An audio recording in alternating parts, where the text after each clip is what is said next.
Pagi ini kita buka hati kita. Kita berdoa bersama-sama di hadapan Tuhan untuk firman Tuhan. Terima kasih Bapa. Bapa, dalam nama Tuhan Yesus, pagi yang indah ini kami boleh merasakan besar kasih setiamu, besar anugerahmu dalam kehidupan kami. Hati kami dibajak dengan kebenaran pujian. Dan pagi ini Tuhan, hati kami sudah siap dan diisi dengan firman-Mu. Terima kasih Bapa. Terima kasih buat urapan Tuhan pagi ini. Yang sakit menjadi sehat, yang lemah menjadi kuat kembali, yang berbeban berat diberi kelegaan, yang kekurangan menjadi surplus, karena Tuhan yang ajaib, Tuhan yang luar biasa, yang punya pergumulan masalah hidup. Engkau sendiri yang memberi jalan keluar, dan Engkau yang memberi kemenangan. Demi nama Yesus Tuhan, berkati juga anak-anak kami, anak-anak sekolah minggu yang akan masuk kelas. Biarlah Tuhan sendiri berkati, urapi mereka. Guru-guru yang mengajar pagi ini diberkati oleh Tuhan. Terima kasih Bapak. Sekali lagi Bapak, kami menyerahkan firman Tuhan. Di dalam nama Tuhan Yesus kami berdoa dan mengucap syukur.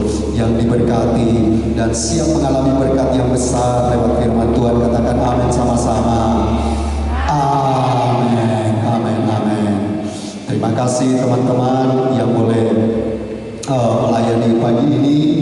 Biarlah Tuhan sendiri boleh ditinggikan, Tuhan sendiri boleh dimuliakan. Dan pagi hari ini kita semua akan diberkati oleh firman Tuhan. Sekali lagi salam semuanya. Salam jemaat Tuhan. Semua sehat, yang sehat lambaikan tangan. Sehat jasmani, sehat rohani, dan sehat tubuh kita juga. Puji Tuhan. Firman Tuhan pagi ini kita akan bahas bersama-sama mujizat di masa sulit. Berapa banyak pernah mengalami masa sulit? Ya, berapa banyak pernah mengalami masa-masa sedih, masa-masa dalam pergumulan? Ya, minggu kemarin ini kita baru kehilangan anak yang kita kasihi, ya, Gabriela, ya, Daniel dan juga Cindy. Biarlah tetap tabah, tetap kuat. Ini adalah masa sulit, karena saya tahu mereka itu begitu sayang kepada putri mereka. Tapi baru 10 bulan Tuhan sudah bawa, Tuhan sudah ambil, dan hari ini dia bersama dengan Bapa di surga. Dan saya yakin di masa sulit yang mereka alami, justru ada mujizat nanti mereka alami. Nanti ada mujizat-mujizat yang luar biasa. Sebagaimana minggu kemarin di acara pelepasan jenazah saya sudah ingatkan bahwa ada satu sahabat saya, suami istri hakim dua-duanya, mereka juga kehilangan putra mereka. Tapi saya katakan percaya Tuhan akan kasih mujizat. Dan hari ini mereka punya 2 anak yang luar biasa, yang Tuhan gantikan dengan mujizat-mujizat yang luar biasa. Jadi pagi ini Daniel Cindy tetap kuat di dalam Tuhan.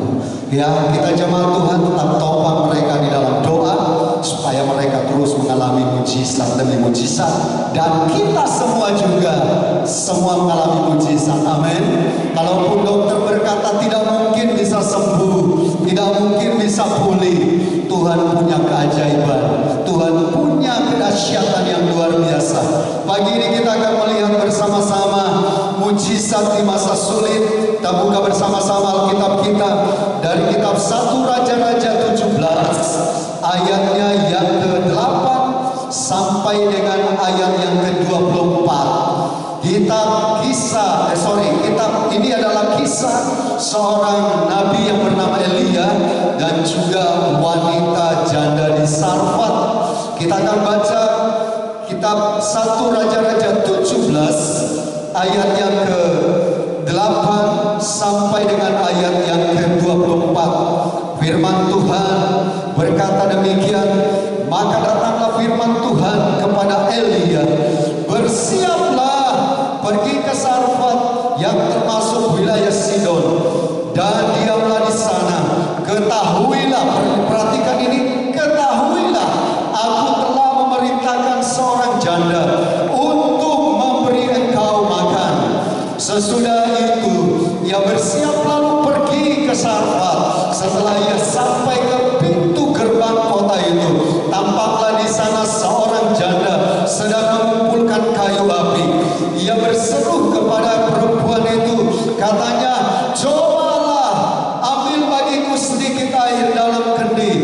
supaya aku minum. Ketika perempuan itu pergi mengambilnya, ia berseru lagi, coba ambil juga bagiku sepotong roti.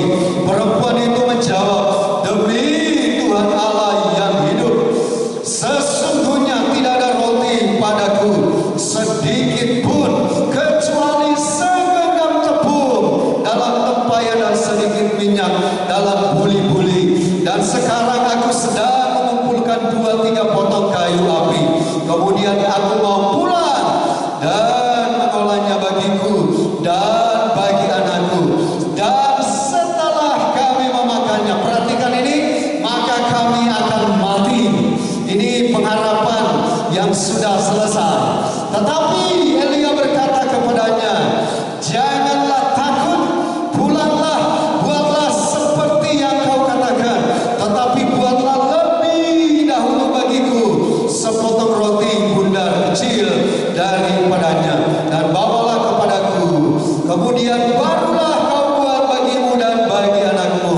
Sebab beginilah firman Tuhan Allah Israel, tepung dalam tempayan itu tidak akan habis. Perhatikan ini, tepung dalam tempayan itu tidak akan habis, dan minyak dalam buli-buli pun tidak akan berkurang, sampai pada waktu Tuhan memberi hujan ke atas muka bumi. Lalu pergilah perempuan itu dan berbuat seperti yang dikatakan Elia. Maka perempuan itu dan dia serta anak perempuan itu mendapatkan makan beberapa waktu lamanya. Tepung dalam tempayan itu tidak habis, dan minyak dalam buli-buli itu tidak berkurang, seperti firman Tuhan yang diucapkannya dengan perantaran Elia. Sesudah itu anak dari perempuan pemilik rumah itu jatuh sakit, dan sakitnya itu sangat keras sampai tidak ada nafasnya lagi, alias meninggal. Kata perempuan itu kepada Elia, apakah maksudmu datang kemari? Ya Allah, singgahlah engkau kepadaku untuk mengingatkan kesalahanku dan untuk menyebabkan anakku mati. Kata Elia kepadanya, berikanlah anak itu kepadaku. Elia mengambilnya dari pangkuan perempuan itu dan membawanya naik ke kamarnya di atas dan membaringkan anak itu di tempat tidurnya. Ayat 20, sesudah itu ia berseru kepada Tuhan, katanya, ya Tuhan Allahku, apakah engkau menimpakan kemalangan ini atas janda ini juga, yang menerima aku sebagai penumpang dengan membunuh anaknya? Lalu ia mengunjulkan badannya di atas anak itu 3 kali dan berseru kepada Tuhan, katanya, ya Tuhan Allahku, pulangkanlah kiranya nyawa anak ini ke dalam tubuhnya. Tuhan mendengarkan permintaan Elia itu, dan nyawa anak itu pulang ke dalam tubuhnya sehingga ia hidup kembali. Elia mengambil anak itu, ia membawanya turun dari kamar atas ke dalam rumah dan memberikannya kepada ibunya. Kata Elia, ini anakku, ia sudah hidup. Ayat 24, kemudian kata perempuan itu kepada Elia, sekarang aku tahu bahwa engkau abdi Allah, dan firman Tuhan yang kau ucapkan itu adalah benar. Bapak Ibu dikasihi Tuhan, kalau kita lihat kisah ini, kisah yang menarik. Wanita janda di Sarfat ini, bukan orangnya Israel atau orang Yahudi. Dia adalah orang yang di luar. Kalau orang zaman dulu menggambarkan dia adalah orang kafir. Tapi justru di daerah Sidon masih ada orang-orang kafir. Tapi ada satu janda ini yang memiliki hati untuk bisa datang kepada Tuhan. Dan menarik, saya yakin waktu itu tidak mungkin hanya satu orang janda. Pasti daerah wilayah Sidon itu akan banyak janda. Tapi kenapa Tuhan pilih janda ini untuk memberi Elia makan? Dan di sana Tuhan pakai Elia untuk melakukan mujizat di masa sulit. Bapak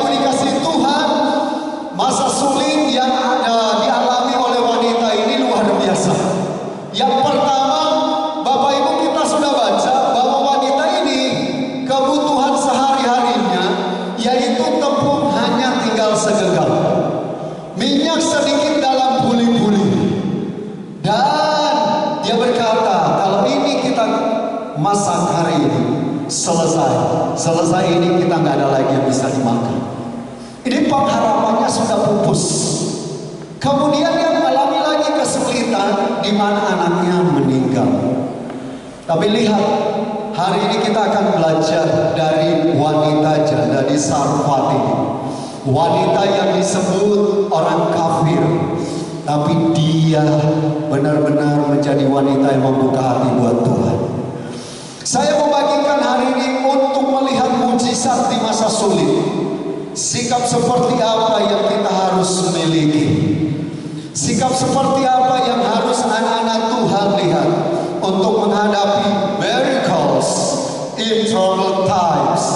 Kita akan melihat mujizat-mujizat yang luar biasa. Kita harus punya sikap seperti janda ini. Number one atau nomor satu, yaitu sikap berkorban. Katakan sikap berkorban. Ready to sacrifice. Kita harus punya sikap berkorban. Bapak Ibu dikasih Tuhan, kalau Bapak Ibu ada di posisi wanita janda ini, kemudian datang hamba Tuhan minta makan, kira-kira berapa banyak mau kasih makan hamba Tuhan? Wow.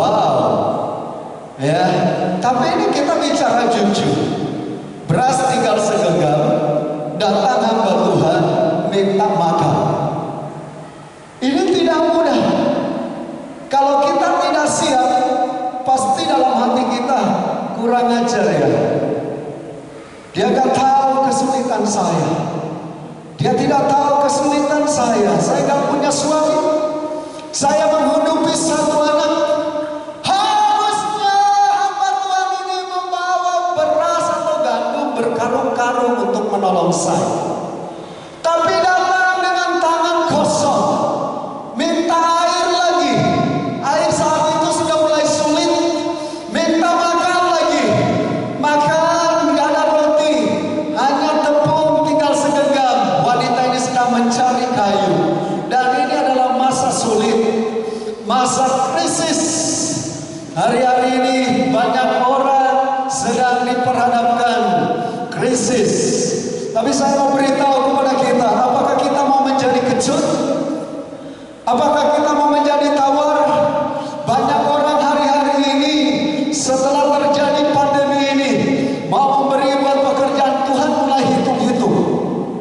Cukup enggak? Ya, lagian kau di gereja diminta sumbangan terus. Kita mulai memikirkan, kita mulai pakai logika kita. Dan hari ini kita bisa belajar dari wanita ini. Wanita ini mungkin juga dalam hatinya secara manusia dia mulai ada satu hati yang aduh gimana sih, udah tepung tinggal sedikit kok diminta lagi, kok minta dibuatin roti lagi. Harusnya Pak Pendeta, harusnya Pak hamba Tuhan ini bawa berkat, justru minta makan. Bapak Ibu mau jujur, kalau Bapak Ibu atau saya di posisi ini, belum tentu juga kita bisa melakukan. Tidak mudah di masa sulit. Wanita ini siap berkorban, ready to sacrifice. Dia siap untuk berkorban. Terbukti loh Bapak Ibu. 1 Raja-Raja 17:13. Tetapi Elia berkata kepadanya, jangan takut. Ini kata-kata luar biasa. Berapa banyak pernah mendengar hamba Tuhan termasuk pendeta Kaleb berkata kepada Bapak Ibu jangan takut. Ini perkataan firman karena everyday 365 kali Tuhan berbicara setiap hari berkata don't worry, jangan takut. Dikatakan tetapi berkatalah kepadanya jangan takut, buatlah seperti yang kau katakan. Tetapi buatlah lebih dahulu bagiku sepotong roti bundar kecil. Bapak Ibu, kalau kita nggak siap kita bisa ngomel-ngomel hamba Tuhan apaan ini? Minta duluan lagi dibuatin. Buatlah, tetapi buatlah lebih dahulu bagiku sepotong roti bundar kecil daripadanya dan bawalah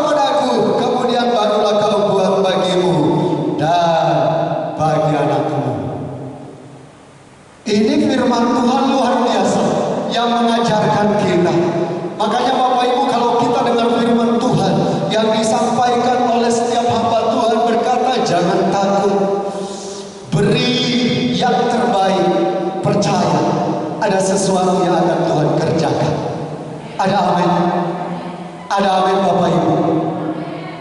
Jangan kita disusupi dengan kata-kata, kita cuma diperas, kita mah hanya dimanfaatkan. Bapak Ibu dikasih Tuhan, Alkitab terlalu kaya dengan janji-janjinya. Firman Allah berkata, berilah maka kamu akan diberi.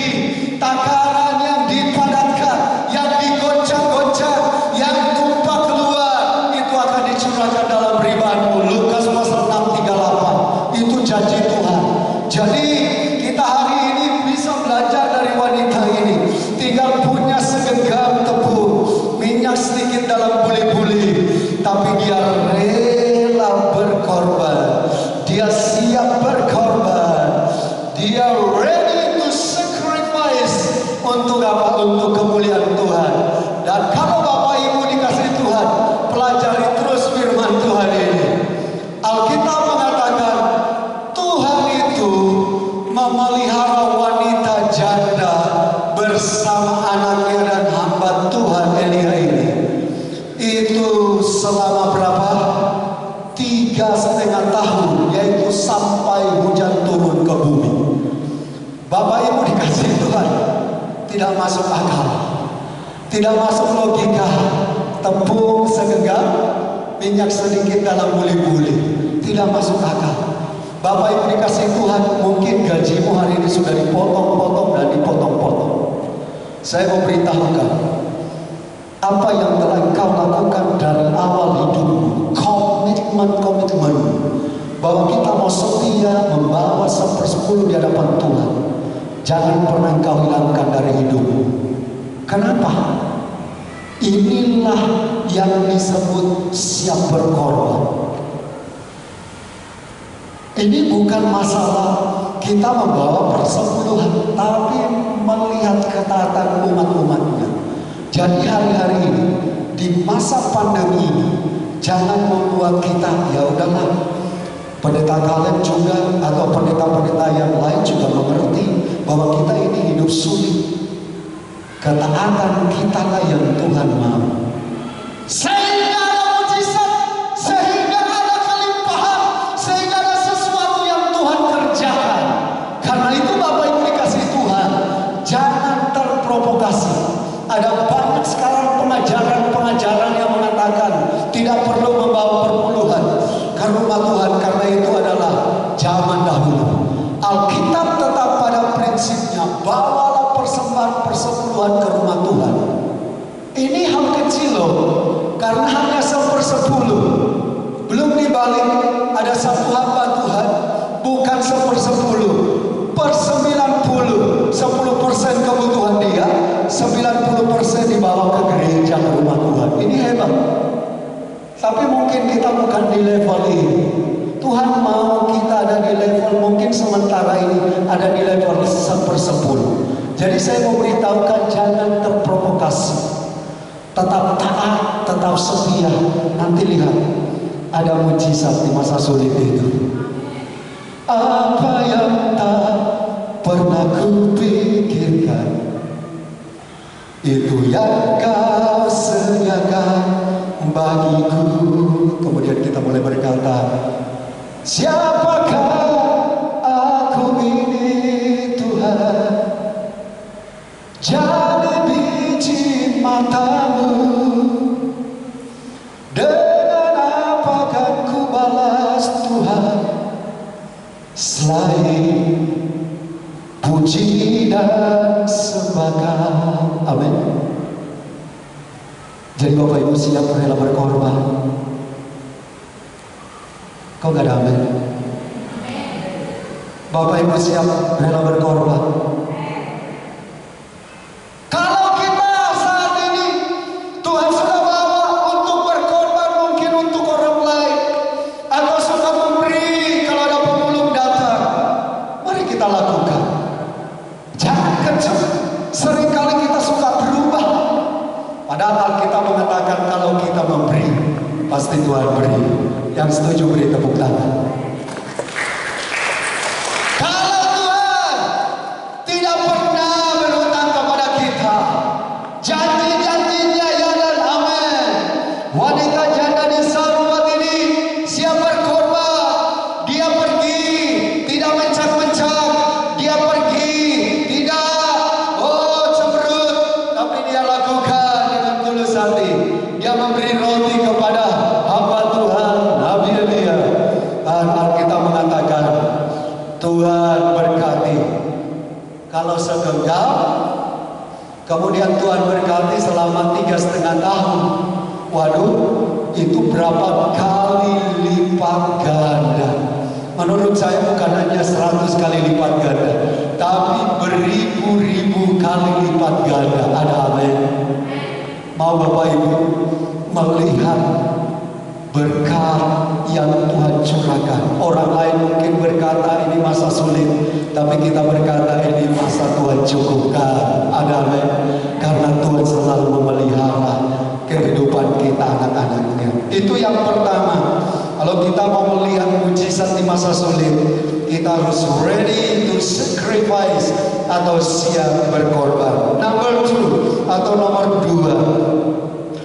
Nomor 2, 1 Raja-Raja 17 ayat 18 dikatakan, kata perempuan itu kepada Elia, apakah maksudmu datang kemari, ya abdi Allah? Singgahkah engkau kepadaku untuk mengingatkan kesalahanku dan untuk menyebabkan anakku mati? Yang kedua, stop komplain atau berhenti komplain. Kalau kita mau melihat mujizat di masa yang sulit, kita harus berhenti komplain. Katakan berhenti komplain. Ada amin? Kita stop untuk komplain. Kenapa? Karena Tuhan itu Tuhan yang ajaib. Kalau di rumah ada kesulitan, jangan suka komplain. Suami belum bisa memberi nafkah dalam jumlah besar, jangan komplain. Ada amin? Hidup penuh dengan syukur, hidup penuh dengan kepercayaan kepada Tuhan. Jangan suka komplain. Ada masalah, ada pergumulan, ada kesulitan, jangan komplain. Orang-orang Israel zaman dulu kerjanya komplain. Tuhan sudah berkati, masih komplain. Keluar dari Mesir, Tuhan tuntun, suruh keluar dari kegelapan, disuruh keluar dari keduniawian, komplain di tengah jalan. Berapa banyak kita, kalau hamba Tuhan suruh kita bertobat, kerjaan kita cuma komplain. Hari ini kita mau berubah. Kasih tahu kiri kanan, kita harus berubah. Ada amin? Jangan komplain. Ya, kalau ada apa-apa di gereja, jangan suka komplain. Ya, kalau di tempat ibadah panas, jangan komplain. Mungkin di tempat ibadah, tidak nyaman, jangan komplain. Di rumahnya berantakan, sudah jangan komplain. Tapi kerjakan bagian kita. Anak Tuhan itu harus berhenti komplain. Kepada keluarga kita, kepada sahabat kita, kepada siapapun. Kalau yang kerja penghasilannya sedikit, gak masuk setoran, jangan komplain. Anak Tuhan harus banyak bersyukur. Berapa banyak mau pilih komplain? Yang mau pilih komplain, lambaikan tangan. Berapa banyak mau pilih bersyukur? Udah siap ya? Tuhan langsung lihat tangan-tangannya. Ya, bisa gak bersyukur kalau kehilangan orang yang kita kasih? Ya, makanya saya itu waktu Daniel telepon saya, pastor, saya dan istri sudah siap apapun yang Tuhan kerjakan buat putri kami. Saya bilang ini luar biasa. Ya, karena Alkitab berkata Tuhan yang memberi, Tuhan yang mengambil, terpujilah nama Tuhan. Kalau kita sikapnya bagus, itu luar biasa. Waktu Ayub kehilangan 10, Daniel baru kehilangan 1. Ayub 10 anaknya dipanggil Tuhan semua. Tapi Ayub selalu bersyukur.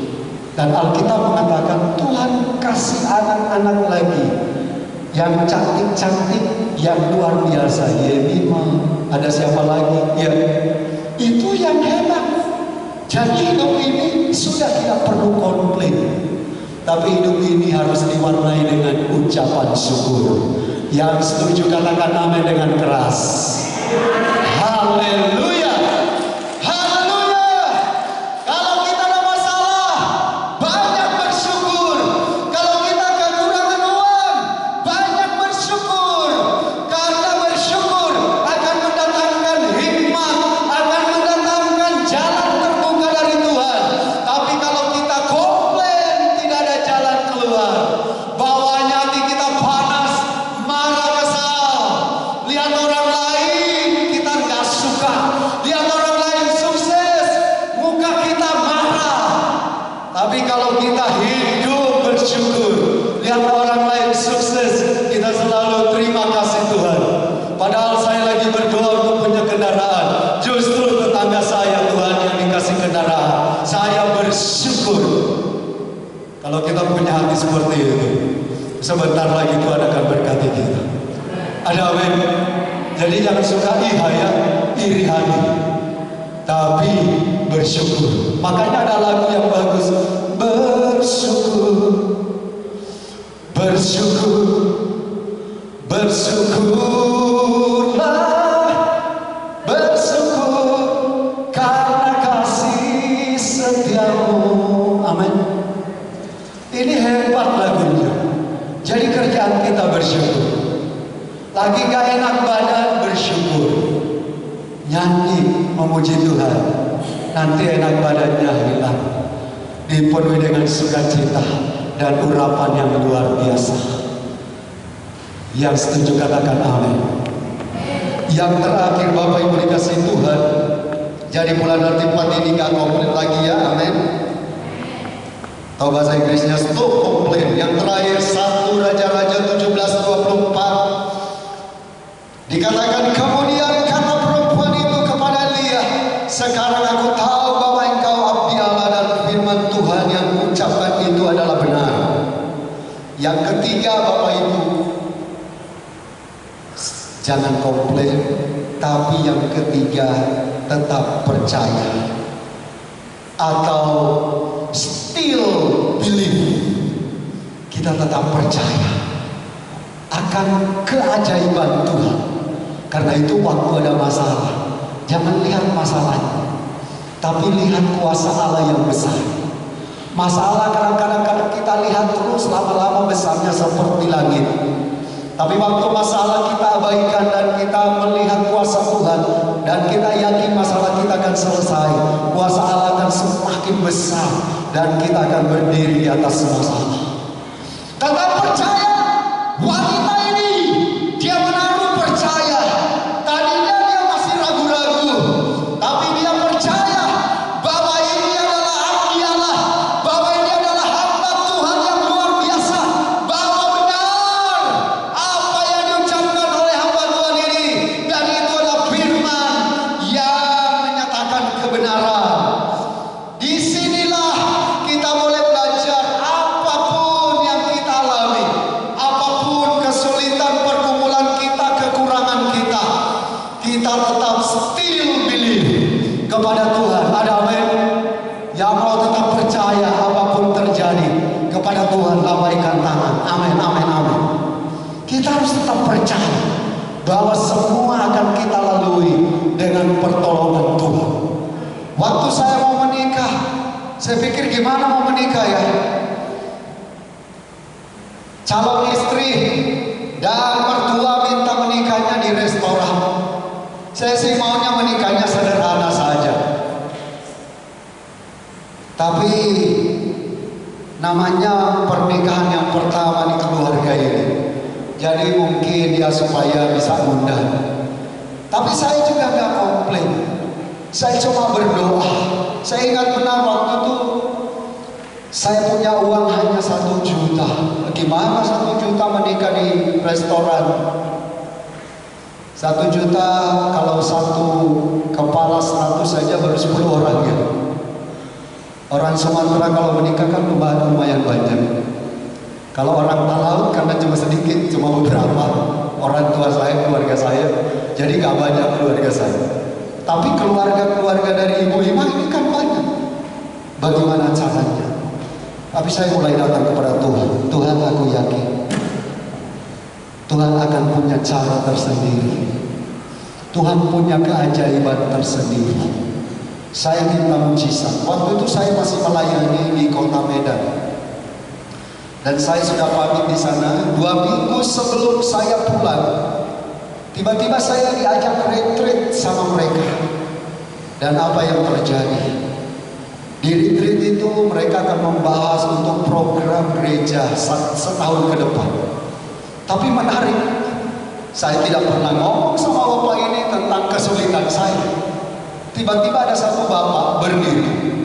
Bapak-bapak, teman-teman, sebelum kita rapat membahas program ke depan, saya mau kasih tahu Pak Kaleb ini mau pulang Jakarta ya, karena 2 minggu lagi dia akan menikah. Saya mau kita ambil bagian. Jadi Bapak 1 juta, Bapak 1 juta, Bapak 1 juta, Bapak 1 juta, Bapak 1 juta. Dalam hati kalau ada 100 lumayan ya. Tapi luar biasa. Jadi Bapak Ibu dikasih Tuhan, itu saya bisa kaget. Karena yang kumpul itu memang pengusaha-pengusaha. 1 juta, 1 juta. Itu 1 juta 20 hampir 15 tahun yang lalu itu udah besar banget. Dan luar biasa. Jadi saya pulang dari Medan, saya senyum-senyum. Bisa kasih setoran untuk restoran. Dan ini semua karena Tuhan. Beri tepuk tangan buat Tuhan. Kalau bukan Tuhan tidak mungkin. Tapi karena Tuhan yang berperkara, Tuhan kerjakan. Jadi Bapak Ibu dikasih Tuhan, jangan andalkan logika kita, andalkan Tuhan. Minta pertolongan Tuhan dan nanti Tuhan yang buka jalan. Yang setuju katakan amin. Yang pertama kita kesimpulkan sama-sama. Kesimpulan hari ini kita harus siap berkorban. Mau berkorban?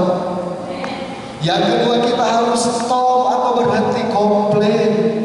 Yang ketiga kita harus tetap percaya kepada Tuhan atau still believe kepada Tuhan. Maka ini akan menjadi sesuatu yang luar biasa.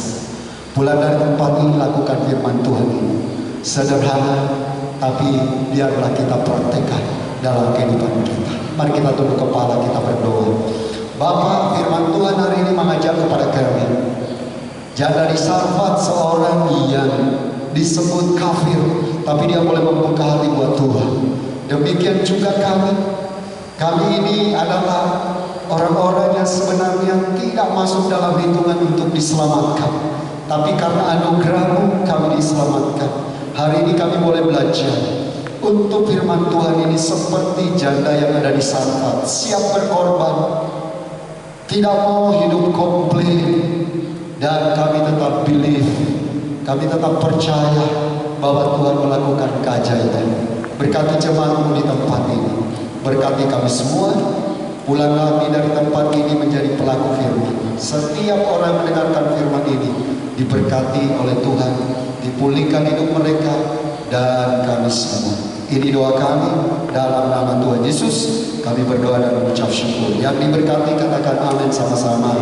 Amin.